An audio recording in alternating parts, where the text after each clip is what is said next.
Assalamualaikum warahmatullahi wabarakatuh. Salam sejahtera untuk kita semua. Berjumpa kembali bersama saya, Umar Wira Hadikusuma, pada channel YouTube Umar Animargon Channel. Jangan lupa subscribe dan tekan tombol loncengnya agar kamu mendapatkan notifikasi atau info video-video terbaru dari channel ini. Silakan kalian like, comment, and share. Yuk, tonton terus videonya sampai habis. Baiklah, pada pertemuan kali ini saya akan membahas tematik kelas 5 sekolah dasar, tema 4, subtema 2, pembelajaran yang kedua, yaitu tentang gangguan kesehatan pada organ peredaran darah. Mari kita awali dengan membaca basmalah.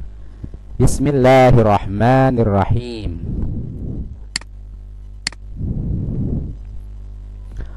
Olahraga selalu berhubungan dengan kesehatan manusia. Misalnya kesehatan organ peredaran darah manusia. Dengan berolahraga kita dapat minimalisasi gangguan pada organ peredaran darah. Selain berolahraga, apakah menari juga dapat menghindarkan gangguan pada organ peredaran darah manusia? Jawabannya ya. Sesampai di kelas, Udin, Beni, dan anak lainnya disambut oleh ibu guru yang membacakan pantun dengan ceria. Perhatikan gambar dan pantun yang diucapkan ibu guru berikut ini. Pergi ke toko membeli gitar. Gitar dipetik, sungguh memikat. Murid ibu semua pintar. Masuk kelas tanpa terlambat. Hore!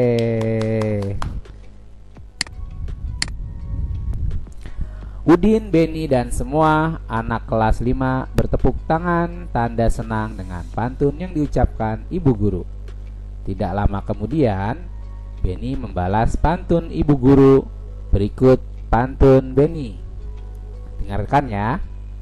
Pagi-pagi berolahraga, keliling kampung berlari-lari. Belajar itu perlu berdoa supaya kita berilmu tinggi. Ya, mantap pantunnya. Nah, anak-anak, pada subtema 1 kita telah mengenal alat peredaran darah manusia. Untuk mengingat kembali mengenai organ-organ peredaran darah manusia, maka ya, bacalah bacaan berikut. Ayo kita membaca bersama-sama. Organ peredaran darah manusia.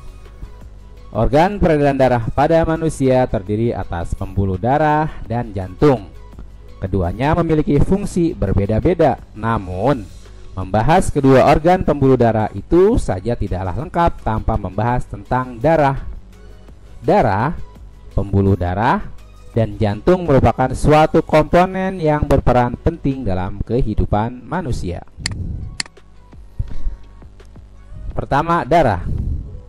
Fungsi darah sebagai berikut. Sebagai alat pengangkut sari makanan dan O2 ke seluruh tubuh dan sisa-sisa metabolisme ke organ ekskresi. Menjaga agar temperatur tubuh tetap jadi tetap seimbang suhu tubuhnya. Berikutnya, mengedarkan air yang berfungsi untuk reaksi enzimatis atau untuk menjaga tekanan osmosis tubuh. Berikutnya, mengedarkan getah bening, menghindarkan tubuh dari infeksi atau membentuk antibodi berupa sel darah putih dan sel darah pembeku. Menjaga kestabilan suhu tubuh dan mengatur keseimbangan asam basa atau Hb. Nah, ini fungsi dari darah ya. Perlu kalian ingat dan kalian pahami. Yang kedua, pembuluh darah. Pada peredaran darah manusia terdapat 3 pembuluh darah, yaitu pembuluh darah arteri, vena, dan kapiler. Arteri berfungsi untuk mengalirkan darah ke seluruh, ya, jadi mengedarkan darah keluar dari jantung. Ya, Pak Guru ulangi ya, arteri berfungsi untuk mengalirkan darah keluar dari jantung. Adapun vena yaitu untuk mengalirkan darah menuju jantung. Dan fungsi pembuluh kapiler yaitu untuk menghubungkan ujung pembuluh nadi terkecil atau disebut juga arteriola dan ujung pembuluh vena kecil atau disebut penula. Pembuluh kapiler merupakan pembuluh darah yang sangat halus dan langsung berhubungan dengan sel-sel jaringan tubuh. Yang ketiga, jantung. Jantung manusia terletak di rongga dada dan di atas diafragma. Jantung terdiri atas beberapa bagian. Di antaranya perikardium atau disebut pembungkus jantung. Lalu ada miokardium yang disebut juga otot jantung, dan endokardium disebut pembatas ruang jantung. Nah, pada jantung terdapat arteri umbilikus yang menghubungkan aliran darah pada fetus yang menyerap oksigen dan sari-sari makanan. Sedangkan foramen ovale merupakan lubang jantung pada fetus. Jantung manusia terbagi menjadi 4 ruang, yaitu 2 serambi atau atrium dan 2 bilik atau ventricle. Ventricle atau bilik memiliki dinding yang lebih tebal dibandingkan atrium atau serambi. Bagian ventricle sebelah kiri juga lebih tebal dari yang sebelah kanan. Hal ini berkaitan dengan fungsinya untuk memompa darah bersih ke seluruh tubuh. Antara serambi kiri dan bilik kiri terdapat valvula bicuspidalis, dan antara serambi kanan dan bilik kanan terdapat valvula tricuspidolis. Valvula semilunaris berbentuknya seperti bulan sabit. Kalian pernah lihat bulan sabit kan? Ya, tentu pernah melihat.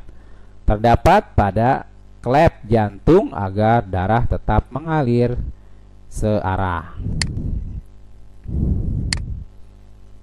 Nah, sekarang mari kita perhatikan gangguan pada organ peredaran darah. Gangguan pada organ peredaran darah manusia dapat terjadi karena non-keturunan atau keturunan. Gangguan pada organ peredaran darah non-keturunan dapat disebabkan oleh pola hidup dan makanan yang tidak sehat. Misalnya, terlalu sering mengonsumsi makanan berlemak tinggi dan makanan berkadar kolesterol tinggi. Berikut ini beberapa contoh gangguan pada organ peredaran darah manusia non-keturunan. Yang pertama, ada anemia. Gangguan ini disebabkan rendahnya kadar Hb atau kita sebut hemoglobin dalam darah. Rendahnya kadar Hb dapat disebabkan makanan yang dikonsumsi kurang mengandung zat besi. Ciri-ciri penderitanya adalah mudah lelah dan sering merasa pusing. Yang kedua, tekanan darah rendah atau disebut hipotensi. Gangguan ini disebabkan terjadinya penurunan tekanan darah.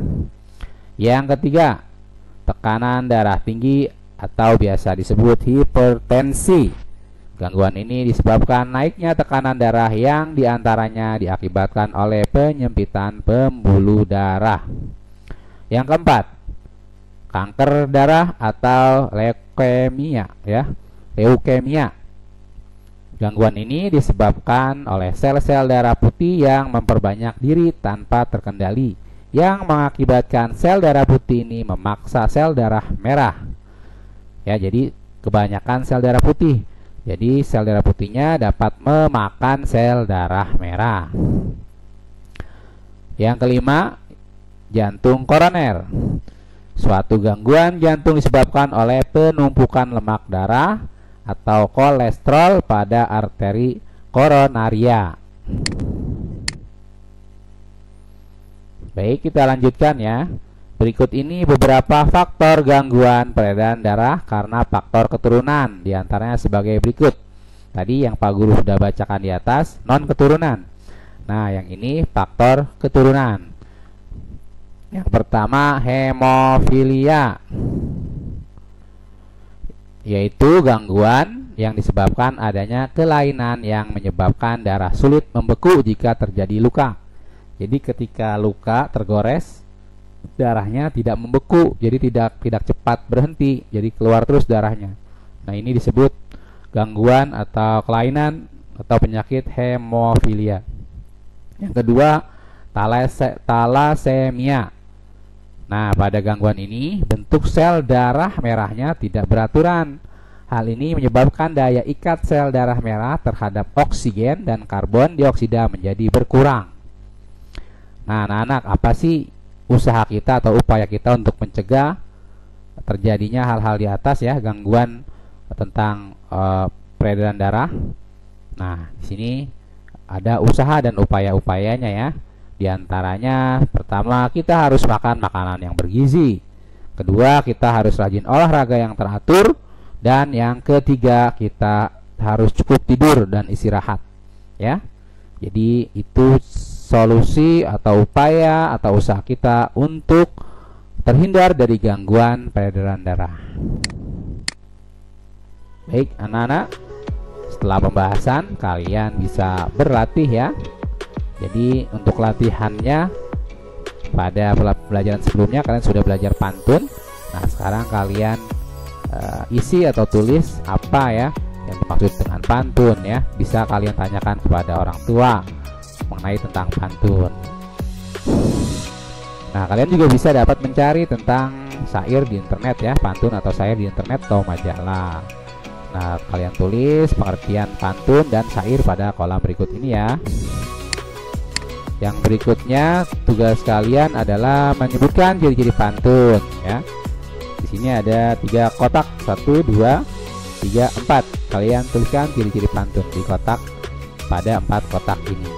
Baiklah, anak-anak, sampai di sini dulu. Semoga bermanfaat ya. Dan jangan lupa, jika kalian ingin menemukan video pembelajaran yang menarik, silakan klik atau kalian ketik pada kolom pencarian YouTube, yaitu Umar Animargon Channel. Terima kasih, semoga bermanfaat.